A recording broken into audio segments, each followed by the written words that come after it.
Il est midi, bonjour à tous, ravi de vous retrouver en ce 22 août. C'est l'heure de votre journal que l'on entame avec les principaux titres de l'actualité. L'opération de recensement et d'évaluation des dégâts des derniers incendies qui ont touché plusieurs wilayas de l'Est du pays a débuté. À Souk Ahras, les agriculteurs reprennent peu à peu espoir. Les dossiers d'indemnisation seront traités dans les plus brefs délais, les flammes ayant consumé des centaines d'hectares de couverts végétal et forestiers. Aide, dons et solidarité, les caravanes continuent d'arriver à Souk Ahras. Une cellule de crise y a été installée pour la gestion des dons récoltés. Le groupe Saïdal a fait don de médicaments et de fournitures médicales d'une valeur de près de 2 millions de dinars au Croissant Rouge algérien qui les distribuera à son tour.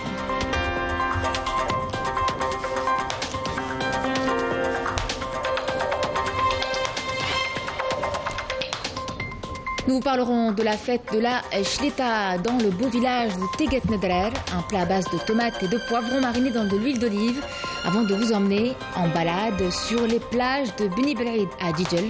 Les vacanciers viennent des 4 coins du pays pour s'y rendre et se détendre tout en profitant des magnifiques paysages.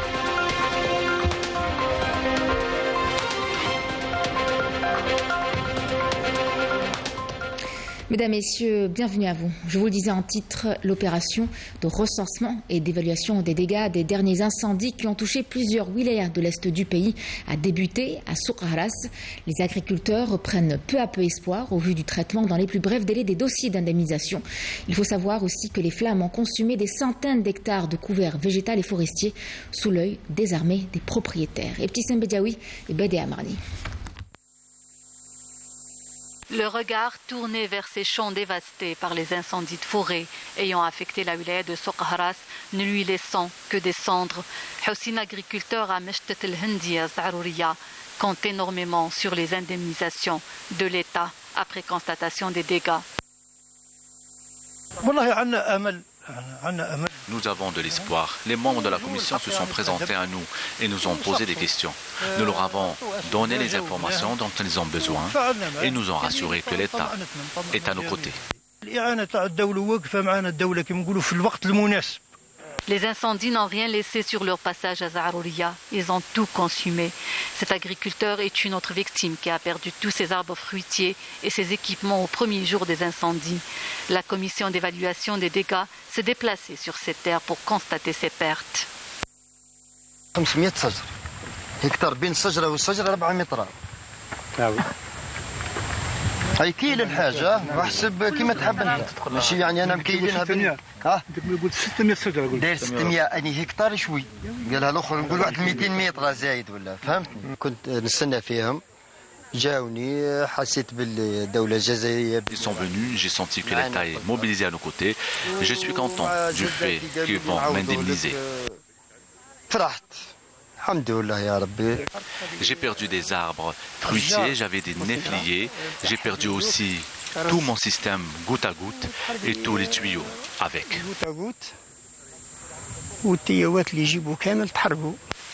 Un travail minutieux et précis est fait par la commission de recensement et d'évaluation des dégâts pour indemniser les sinistrés dans les meilleurs délais. Nous avons installé une commission de wilaya pour répertorier tous les dégâts qui ont affecté les agriculteurs. Les commissions ont entamé leur travail jeudi à 8h du matin. Ce sont 4 groupes qui se sont présentés à travers les communes sinistrées de la wilaya, entre autres Zarouria, très touchées par les incendies. Une fois l'opération de recensement achevée, les rapports détaillés seront remis par la commission aux parties concernées. Alors justement à Guelma, l'indemnisation des agriculteurs dont les terres ont été ravagées par les feux débutera dès que les rapports des commissions de la wilaya qui mènent actuellement l'opération de recensement seront réceptionnés. Ammar Toubal et Sofiane Hamoudi. Les feux de forêt ont ravagé plusieurs milliers d'hectares de couverts végétal à travers 15 communes de la wilaya de Guelma. Ces feux qui ont détruit également plusieurs centaines d'hectares de cultures maraîchères et de vergers.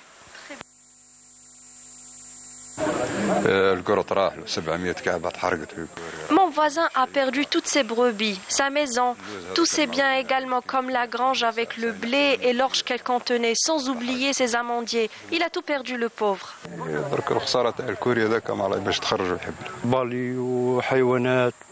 Tous les animaux de la ferme ont été brûlés vifs. Comme vous voyez, mon voisin a perdu la vie dans ces feux meurtriers qui ont détruit également sa maison.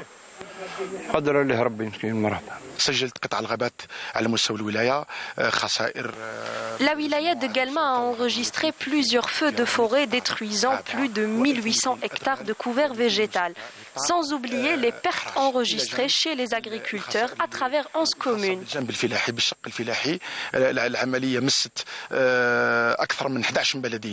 Le service de l'agriculture de la wilaya de Guelma s'emploie à suivre et à évaluer les données relatives à ces pertes, et ce, en vue de trouver une approche sérieuse et pratique pour les indemnisations.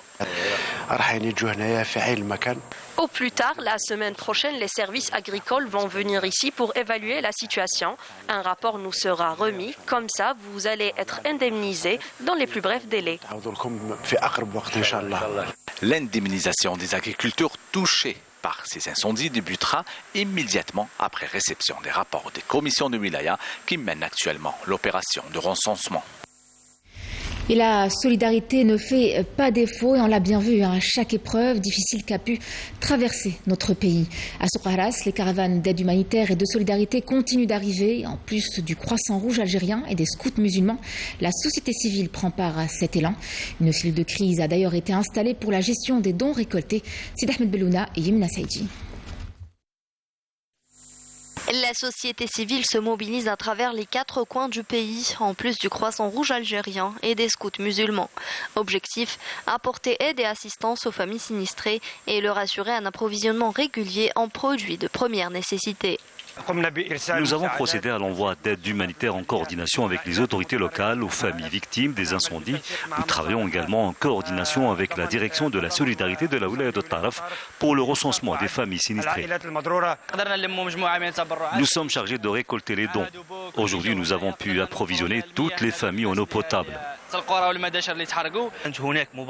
Nous avons reçu des dons des 4 coins du pays. Tous les produits ont été acheminés vers cette cellule de crise dans la wilaya de Taraf. Nous sommes tous mobilisés pour apporter notre aide aux victimes des incendies. Les services concernés ont rendu visite à toutes les familles sinistrées afin d'évaluer l'étendue des pertes et ainsi prendre en charge immédiatement tous leurs besoins. Nous remercions l'État algérien pour les aides fournies aux familles sinistrées. Nous avons reçu l'aide nécessaire et nous avons été parfaitement pris en charge. Nous avons reçu des aides des wilayas de Bouira, Annaba, Guelma, Souk Ahras et Tébessa. En un temps record, toutes les familles sinistrées des régions touchées par les incendies ont été prises en charge. Ceci a été rendu possible grâce à la mobilisation de la société civile, des entreprises de l'État et de tous les citoyens fidèles à leurs principes de solidarité. Le groupe Saïdal a fait don d'aide sous forme de médicaments et de fournitures médicales d'une valeur de près de 2 millions de dinars au Croissant Rouge algérien. Une aide destinée aux sinistrés des derniers incendies de forêt qui ont touché plusieurs wilayas de l'Est du pays. Elle est octroyée par le groupe Saïdal sous la supervision du ministère de l'Industrie pharmaceutique. Le coup d'envoi de cette opération a été donné à partir de l'unité de production d'Al-Harrach. Je vous propose justement d'écouter le directeur de cette unité de production du groupe public d'Al-Harrach, Emir Temem.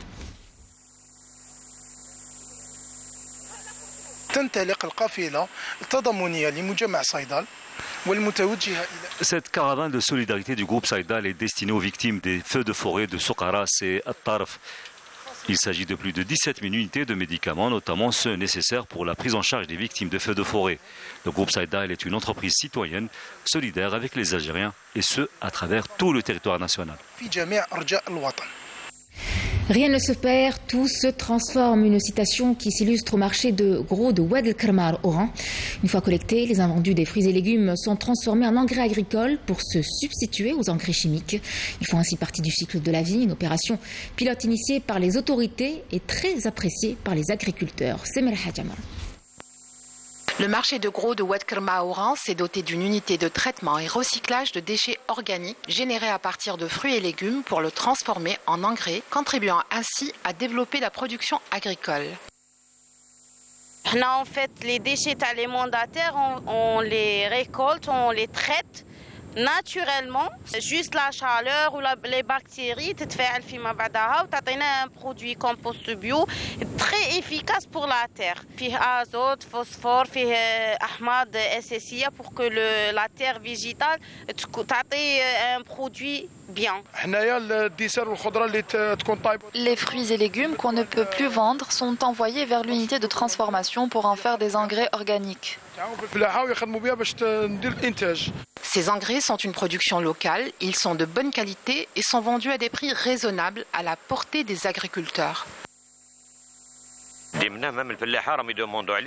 Cette production locale est très prisée par les agriculteurs.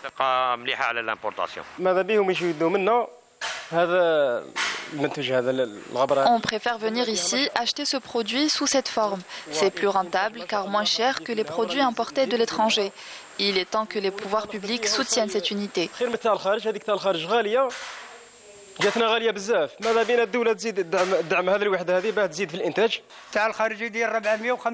Le produit de l'importation coûte 4500 dinars le sac de 25 kg. Le sac d'engrais produit localement coûte 1700 dinars les 25 kg. Cette unité de production est une première expérience du genre dans le pays. Sa production s'élève entre 20 et 40 quintaux par mois. L'accompagnement de cette nouvelle unité de production contribuera au développement de sa capacité de production et à la réduction de la facture des importations. Et on vous parle à présent de cette reprise d'activité de la station de dessalement d'eau de mer d'Al-Maqta à Oran. Avec 350 000 m3 par jour, elle répond aux besoins de nombreuses familles, jusque-là privées d'eau potable. D'autres projets seront prochainement lancés pour accorder un maximum de foyers au réseau d'eau potable. Nawal Smaïl Faraqi et Yasmine Massoudi. De l'eau qui coule à flot dans le robinet, un fait qui semblait impossible pour cette famille de la wilaya d'Oran, qui a longtemps souffert de la pénurie d'eau potable dans la région. Nous avons tous les jours de l'eau, nous sommes vraiment très heureux.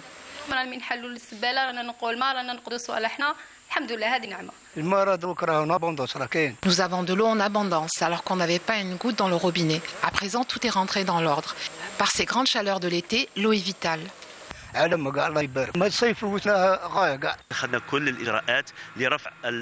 Nous avons pris toutes les mesures pour augmenter la capacité d'alimentation en eau potable de l'ensemble de la population d'Oran.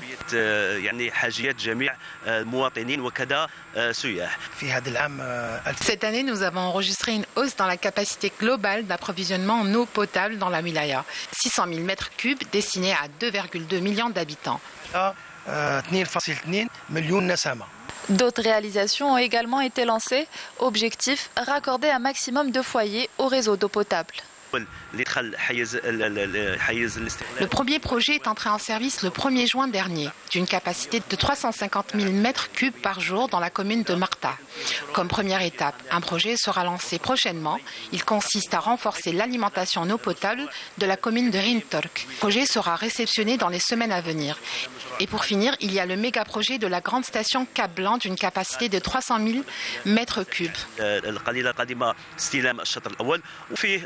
المشروع الكبير اللي حظية ولاية وهران وهو محطة جديدة لتحلية مياه البحر الرأس الأبيض كابلون 300 ألف متر مكعب. Des projets d'envergure sur lesquels les autorités locales misent beaucoup afin d'assurer un approvisionnement régulier dans les régions de l'ouest du pays. Dans l'actualité à l'étranger, le statut juridique du Sahara occidental qui est clairement et expressément défini.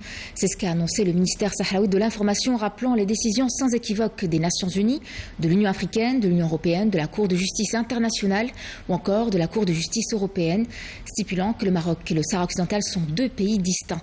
Selon le ministère sahraoui de l'information, le Maroc adopte délibérément la politique de la fuite en avant pour torpiller les efforts internationaux qui visent la décolonisation de la dernière colonie en Afrique. Et puis cette déclaration du représentant du Front Polisario en Espagne, Abdullah Al-Arabi, faite hier au quotidien espagnol El Mundo, affirmant que l'Espagne demeure la puissance administrante du territoire du Sahara occidental jusqu'à sa décolonisation.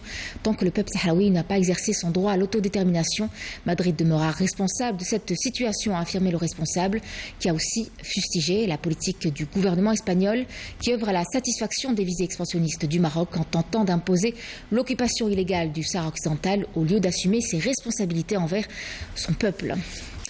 État d'alerte et d'urgence dans 6 États du Soudan en raison des fortes pluies et des inondations catastrophiques. Le Conseil des ministres soudanais a souligné la nécessité de déployer des efforts à la fois officiels et populaires pour susciter un soutien humanitaire interne et externe auprès des organismes gouvernementaux et civils pour apporter aide et assistance aux personnes touchées dans ces États. Rappelons que de vastes régions du pays ont été frappées par des pluies torrentielles et des inondations sans précédent.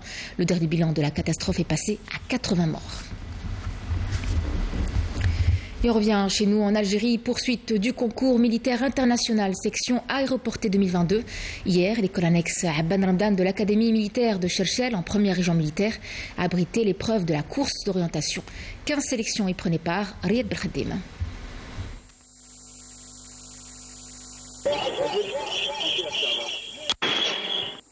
L'école annexe Abban Ramdan de l'Académie militaire de Cherchel, de la première région militaire, a abrité l'épreuve de la course d'orientation.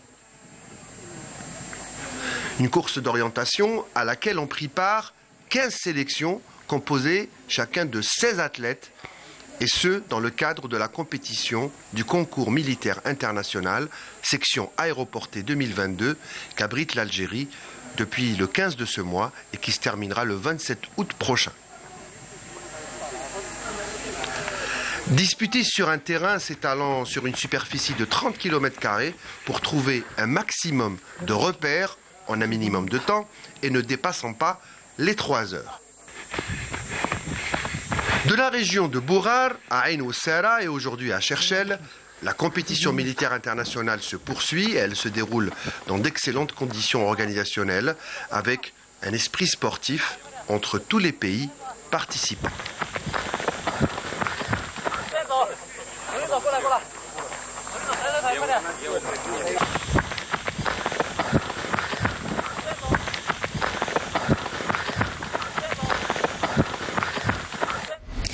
Handball et ce championnat d'Afrique masculin des U20, la sélection algérienne jouera ce lundi face à la Libye. Coup d'envoi à 14h heure algérienne à Kigali, Rwanda pour le compte de la 2e journée. Championnat d'Afrique de natation, la sélection algérienne a décroché 4 nouvelles médailles lors des finales de la 2e journée de cette édition, disputée hier à Tunis. Les médailles d'or algériennes sont revenues à Jawad Sioud sur le 200 mètres brasse et à Arjoun Abdallah sur le 200 mètres dos, alors que la médaille d'argent a été remportée par la nageuse Nefsi Rania Hamida sur le 100 mètres brasse et la seconde au relais 4 x 100 mètres mixte. La 15e édition de ce championnat se poursuivra jusqu'au mardi 24 août à la piscine olympique de Rades avec la participation de 29 pays. L'Algérie prend part à cette compétition avec 13 nageurs encadrés par 3 entraîneurs. C'est à Sétif qu'on vous emmène à présent où les mets de la région ont été à l'honneur. La fête de la Shlita dans le beau village de Tiret Nedarar a un plat à base de tomates et de poivrons marinés dans de l'huile d'olive. Une fête qui a vu la participation de centaines de personnes, des activités sportives et tout un programme culturel était au menu. Reportage Ariles Aït Hamouda.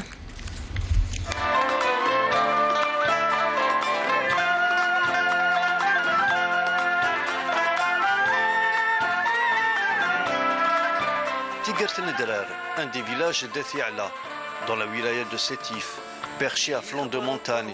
D'ailleurs, c'est de là qu'il tire son nom. Aujourd'hui, à Tigert Nedrar, l'ambiance est au rendez-vous. Ils sont venus, ils sont tous là, présents pour la fête de la Shleta. Un plat à base de poivrons, piments, ail et tomates. Une spécialité culinaire de la région. C'est la 15e fête de Shleta. Après une absence de 2 ans, l'organisation de la fête de la Shleta s'est faite par des bénévoles du village. Et on leur prépare le poivron, les tomates et la semoule pour nous faire la Shleta et les galettes. Et en marge de la fête de la Shleta, on fait participer les enfants pour faire une course, une petite course, pour que les enfants puissent ramener les parents au village.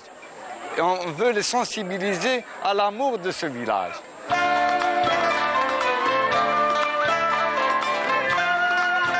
En collaboration avec le village d'Eth Braham, les organisateurs ont concocté tout un programme culturel et sportif et comme invité d'honneur, les anciens joueurs de l'équipe nationale, présents pour participer à un match gala.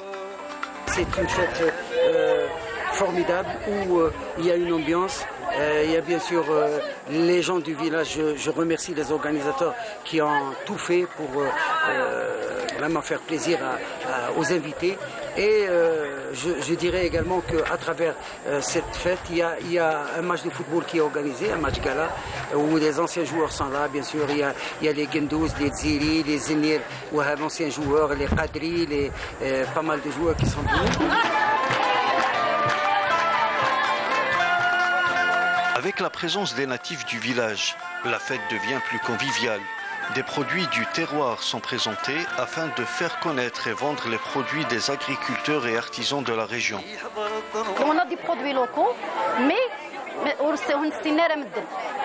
l'association تساعد باش تفكفوس الخلف نسكن لي برودوينا ساعات لي مين دور مي وساعات à l'occasion et bah l'association تساعد دابا باش تفكفوس تنفك l'occasion. L'objectif de cette fête, c'est de réunir en particulier nos villageois. Nous avons un projet important à réaliser dans ce village. C'est le projet de l'eau.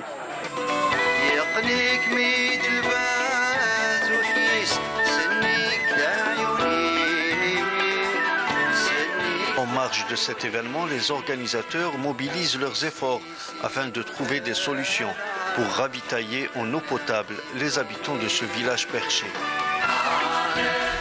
Et on termine en balade sur la plage de Beni Belaïd à Djidjel. Les vacanciers viennent des 4 coins du pays pour s'y rendre et se détendre, tout en profitant des magnifiques paysages qu'offre ce site, notamment les grottes aquatiques. Un endroit, vous le verrez, féerique et à ne pas manquer si vous êtes dans le coin. Nordine Benabsa et Majda Djahmoun. C'est à partir de la plage de Beni Belaïd que ces petites embarcations prennent le large, direction des criques inaccessibles par route, ou mieux encore, des grottes immergées. À bord de ces barques, des familles ou des groupes d'amis en quête de découverte. La majorité opte pour ces petites embarcations pour visiter d'autres plages du coin. Les familles se rendent ici car elles ont trouvé paix et tranquillité. La plage est propre, on peut voir les dauphins et nombreux sont ceux qui viennent faire du camping. Des paysages à couper le souffle sur un littoral quasiment vierge à visiter absolument, comme ces magnifiques grottes aquatiques de Beni Belaïd. Cette grotte s'appelle Ghar el-Hammam. Je recommande à tout le monde de la visiter. Et regardez, il y a une source d'eau douce ici qui attire beaucoup d'oiseaux, comme ce pigeon qui vient s'abreuver ici. Les plages merveilleusement belles attirent chaque été de nombreux vacanciers, des plages peu profondes au grand plaisir des enfants. Nous venons de Médéa pour profiter de la beauté incontestable de cette plage. Ici, l'eau est cristalline. En plus, il y a des montagnes magnifiques tout autour. Je suis pilote, donc d'ailleurs je suis un globe-trotter. J'ai fait 32 pays. L'aventure, c'était au hasard. Bon, généralement, j'ai découvert l'endroit là sur Facebook. Mais ما كنتش نستنى نشوف بلادي هكايا. C'est une première. Donc voilà. Blida. Je suis étonné. Les paysages sont très beaux. On se sent bien ici. Ça nous plaît énormément. Nous venons de Msila. Cela fait des années qu'on vient passer nos vacances à Djidjel. Et voir ces plages de cette beauté nous fait beaucoup de bien. Les paysages sont magnifiques.